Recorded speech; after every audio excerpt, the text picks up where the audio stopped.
Good morning রাজ।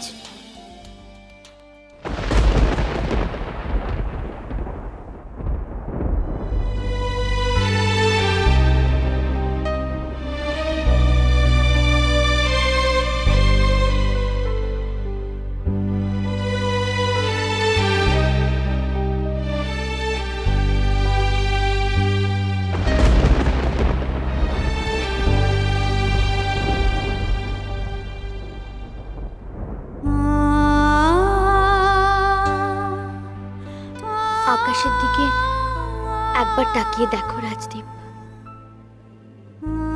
কি সুন্দর সূর্যোদয় হয়েছে। আর আজ থেকে আমাদের জীবনেও এক নতুন সূর্যোদয় হলো। আজ থেকে তুমি আর আমি সব সময় সবকিছু সুখ দুঃখ ভাগ করে নেব। তুমি আমার পাশে থাকবে তো রাজ?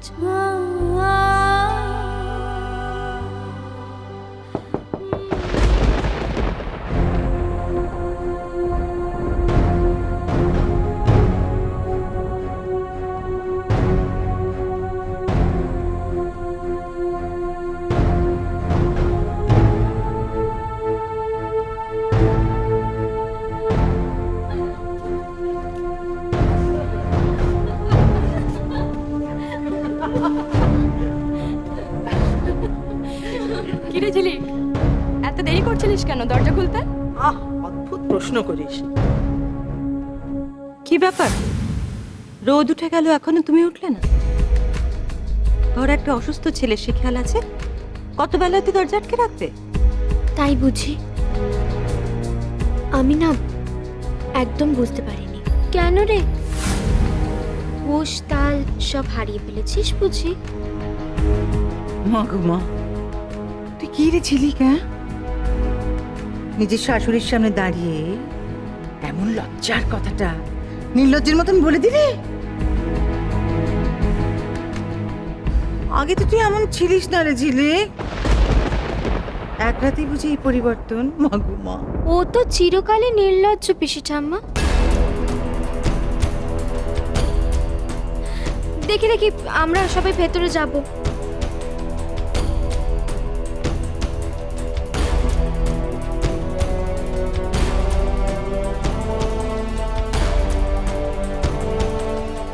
রাজ, এ বাবা, এ এক রাত্রিরে ঘরের কি হাল দেখেছো? এই দামি ঝাড়বাতিটা ভাঙলো কি করে? মা গো মা! বিছানা ছেড়ে সিলিংয়ে উঠেছিলিস নাকি?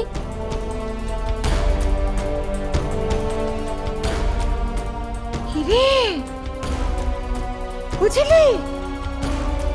এই বিয়ে থেকে ফুল সজ্জে অঘটনের পর অঘটন। কি রে তুই? হ্যাঁ, ভাঙলি কি করে? আমি কেন ভাঙবো পিসি ঠাম্মা? পড়ে ভেঙে গিয়েছে। আর কিভাবে ভেঙেছে সেটা আমি জানি না। তুমি বলো না, জেনে শুনে নিজের জীবনে কেউ অঘটন ঘটায়? না তা ডাকে না। তুই কি বলতে চাইছিস? মানেটা কি? হ্যাঁ, মানে আবার কি? মানে তো একটা অপয়া মেয়েকে বাড়িতে বউ করে আনা হয়েছে। একটার পর একটা অঘটন ঘটে যাচ্ছে। দেখলে না, সিঁদুরদানের সময় আমার রাজ কিরকম অসুস্থ হয়ে পড়ল। ফুলসজ্জা রাত্রিরে একটা একটা ঝাড়বাতি ভেঙে পড়ে গেল। আমার রাজের কিছু হয়নি তো? ভগবান রক্ষা করেছেন। কথায় বলে না, যে যাই করতে চাক না কেন, আসলে কিন্তু সেটাই হয় যেটা স্বয়ং ঈশ্বর চান।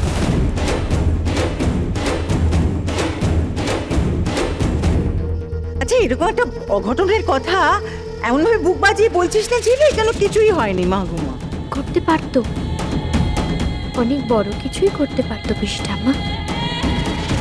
সেটা হয়নি বলেই তোমাদের সামনে দাঁড়িয়ে আজকে কথা বলতে পারছি। প্রথম রাতেই এরকম, না জানি এরপরে যে কত কি দেখতে হবে কে জানে। না মানে যা অপয়াতই। রাজ সাহেব সত্যি ঠিক আছেন তো? ম্যাডাম আপনি আগে কি সেটা দেখুন, কেন জানি না আমার খুব ভয় করছে। আমার রাজের কিছু হয়ে গেলে আমি কাউকে ছেড়ে দেবো না। মামুনি,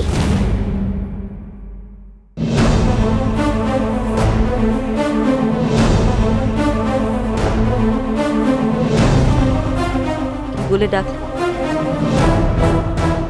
কি বললে? মামুনি।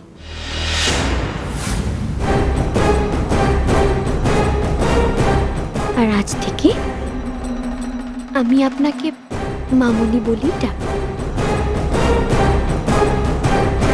কারণ আমার স্বামী রাজ, উনি তো আপনাকে এই নামেই ডাকেন। তুমি কিন্তু স্বামীর যোগ্য স্ত্রী হওয়ার চেষ্টা করছি।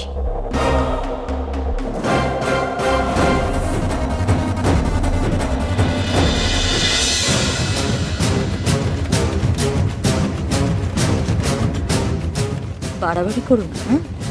খুব সাবধান। এখন থেকে খুব সাবধানে থাকতে হবে। আত্মরক্ষার খাতিরে তো থাকতেই হবে, তাই না? আর হ্যাঁ, ঝাড়বাতিটা কি করে ভেঙেছে সেটা কিন্তু আমি জানি।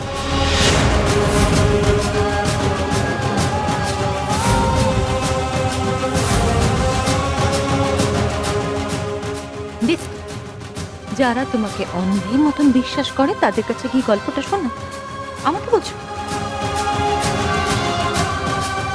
তার আগে আপনার তো জানা সব থেকে বেশি দরকার আমি কতটা জানি। কি বলতে চাইছো বলো তো? এই মামুনি, আপনার দুলটা কোথায়?